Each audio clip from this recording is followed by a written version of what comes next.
اعوذ باللہ من الشیطان الرجیم بسم اللہ الرحمن الرحیم السلام علیکم ورحمۃ اللہ وبرکاتہ۔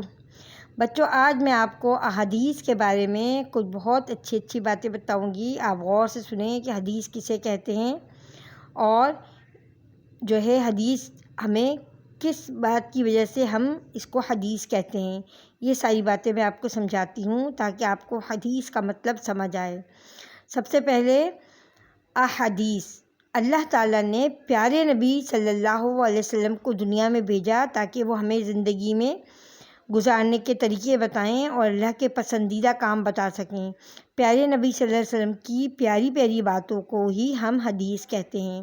یہ بات سمجھ آ گئی کہ حدیث کسے کہتے ہیں، کہ پیارے نبی صلی اللہ علیہ وسلم کی پیاری پیاری باتوں کو ہم حدیث کہتے ہیں۔ آئیے کچھ حدیثیں کے بارے میں ہم پڑھتے ہیں اور انہیں سمجھتے ہیں اور ان پر عمل کرنے کی کوشش بھی کریں گے ہم انشاءاللہ۔ قال رسول اللہ صلی اللہ علیہ وسلم الدعاء مخ العبادہ، ترمذی شریف کی حدیث میں لکھی ہوئی ہے یہ حدیث۔ آئیے اس کا مطلب دیکھتے ہیں ہم۔ نبی کریم صلی اللہ علیہ وسلم نے فرمایا، دعا عبادت کا مغز ہے۔ ہم مختلف وقتوں میں مختلف عبادتیں کرتے ہیں، جیسے نماز پڑھتے ہیں، روزہ رکھتے ہیں، اللہ تعالیٰ کی راہ میں خرچ کرتے ہیں، اللہ تعالیٰ کو ہر موقع پر یاد رکھتے ہیں۔ اللہ تعالیٰ کو ان تمام عبادتوں میں سب سے اہم کیا لگتا ہے؟ دعا لگتی ہے۔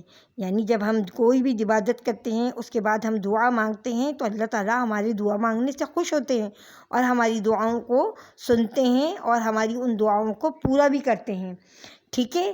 کیونکہ دعا مانگنے سے انسان اپنے آپ کو چھوٹا اور اللہ تعالیٰ کو کیا سمجھتا ہے؟ بڑا مانتا ہے۔ دعا مانگنے سے ہمارا صرف دل ہی خوش نہیں ہوتا بلکہ ہم اللہ تعالیٰ کے قریب ہونے کا احساس بھی کرتے ہیں۔ اس سے کیا احساس ہوتا ہے ہمیں؟ کہ ہم اللہ کے قریب ہیں، اور ہمیں یہ بھی احساس ہوتا ہے کوئی ہے جو ہم پریشان ہوتے ہیں یا کسی بھی چیز میں ہوں، کسی بھی ٹینشن میں ہوں، کسی بھی پریشانی میں ہوں، تو وہ ہماری باتوں کو سن رہا ہے اور ہم اکیلے نہیں ہیں۔ کون ہے ہمارے ساتھ؟ اللہ ہے ہمارے ساتھ، اور ہم بے اختیار ہو کے کس سے مانگتے ہیں؟ اللہ سے دعا مانگتے ہیں۔ ایک اور حدیث ہے، قال رسول اللہ صلی اللہ علیہ وسلم افضل الذکر لا الہ الا اللہ، ترمذی ابن ماجہ میں ہے۔ ترجمہ شریف کچھ اس طرح ہے، رسول اللہ صلی اللہ علیہ وسلم نے فرمایا، سب سے افضل ذکر لا الہ الا اللہ ہے۔ ذکر کا مطلب ہے اللہ تعالیٰ کو یاد کرنا۔ کلمہ لا الہ الا اللہ اللہ تعالیٰ کی نظر میں دوسرے تمام اذکار سے بڑھ کر، یعنی کوئی بھی ذکر ہے، تمام ذکروں سے بڑھ کر سب سے بڑا ذکر کیا ہے؟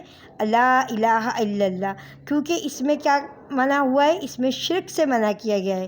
اسے سمجھ کر پڑھنے کا بہت فائدہ یہ ہے کہ انسان شرک سے بچا رہتا ہے۔ جب ہم یہ کلمہ پڑھتے ہیں لا الہ الا اللہ، یعنی اگر ہم اس کو سمجھ کے پڑھیں گے تو کیا ہوگا؟ ہم شرک سے بچے رہیں گے، یعنی اللہ تعالیٰ کے ساتھ ہم کسی کو بھی شریک نہیں ٹھہرائیں گے، اور ہمیں پکا یقین ہوئے، پکا ہمارے دل میں ایمان ہوگا کہ اللہ وحدہ لا شریک لہ ہے اور اس کے علاوہ کوئی بھی نہیں ہے، ٹھیک ہے؟ ایک جگہ اور حدیث ہے جس میں بخاری و مسلم کی حدیث ہے، جو اس میں کچھ اس طرح ہے، قال رسول اللہ صلی اللہ علیہ وسلم ان من خیارکم احسنکم اخلاقا، بخاری مسلم میں رسول اللہ صلی اللہ علیہ وسلم نے فرمایا، تم میں سے سب سے اچھے وہ لوگ ہیں جن کے اخلاق اچھے ہیں۔ کیا اچھے ہیں؟ جن کے اخلاق اچھے ہیں۔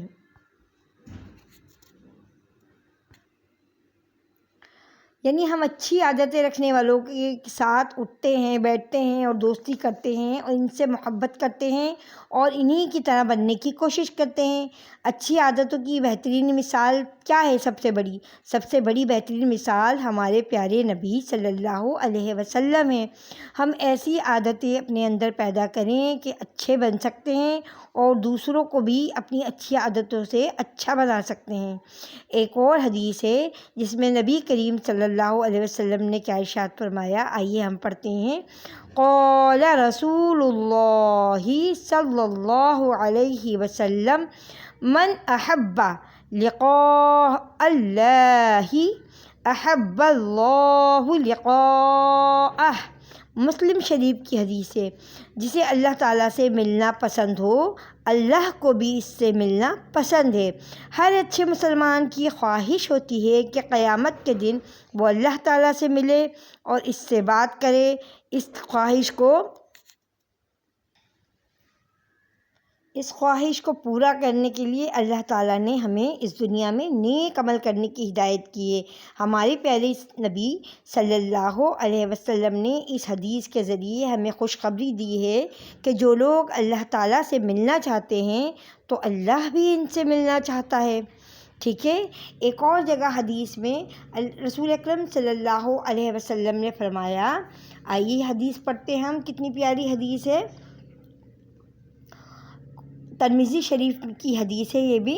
قال رسول اللہ صلی اللہ علیہ وسلم ان الصدقۃ لتطفئ غضب الرب۔ بے شک صدقہ اللہ تعالیٰ کے غضب کو ٹھنڈا کرتا ہے۔ ترمذی شریف کی حدیث ہے یہ، یعنی اس کے معنی میں آپ کو تھوڑا سا سمجھاتی ہوں تفصیل، کہ کبھی کبھی ہم کوئی چھوٹی بڑی غلطی ہم سے ہو جاتی ہے، انسان ہے، غلطیاں کس سے نہیں ہوتی، ہو جاتی ہیں۔ غلطی کرنے کے بعد جب ہمیں غلطی کا احساس ہوتا ہے تو ہمیں کیا کرنا چاہیے؟ ہمیں تو سب سے پہلے تو کیا ہوتی ہے، غلطی کرتا ہے جب انسان یعنی مومن مسلمان جب کوئی غلطی کرتا ہے تو اسے کیا ہوتا ہے، شرمندگی ہوتی ہے اور جو ہے بہت شرم محسوس ہوتی ہے۔ اور اس شرمندگی سے بچنے کا کیا طریقہ پیارے نبی صلی اللہ علیہ وسلم نے ہمیں بتایا، کہ آپ صلی اللہ علیہ وسلم نے ہمیں بتایا کہ صدقہ کرو، یعنی صدقہ دینے والے سے، جو صدقہ دیتا ہے اللہ کی سخت ناراضگی سے ہم صدقہ دینے کی وجہ سے بچ سکتے ہیں، یعنی کہ ہمیں صدقہ دینا چاہیے۔ اگر کوئی غلطی ہم سے ہو جائے تو اس کے بعد ہمیں کیا کرنا چاہیے، صدقہ کرنا چاہیے، تاکہ اللہ تعالیٰ ہم سے راضی ہو، خوش ہو۔ ایک اور حدیث ہے بہت پیاری ہے، قال رسول اللہ صلی اللہ علیہ وسلم لکل شیء زکاۃ وزکاۃ الجسد الصوم۔ ٹھیک ہے، ہر چیز کی زکوٰۃ ہے اور جسم کی زکوٰۃ روزہ ہے۔ یہ ابن ماجہ کی حدیث ہے۔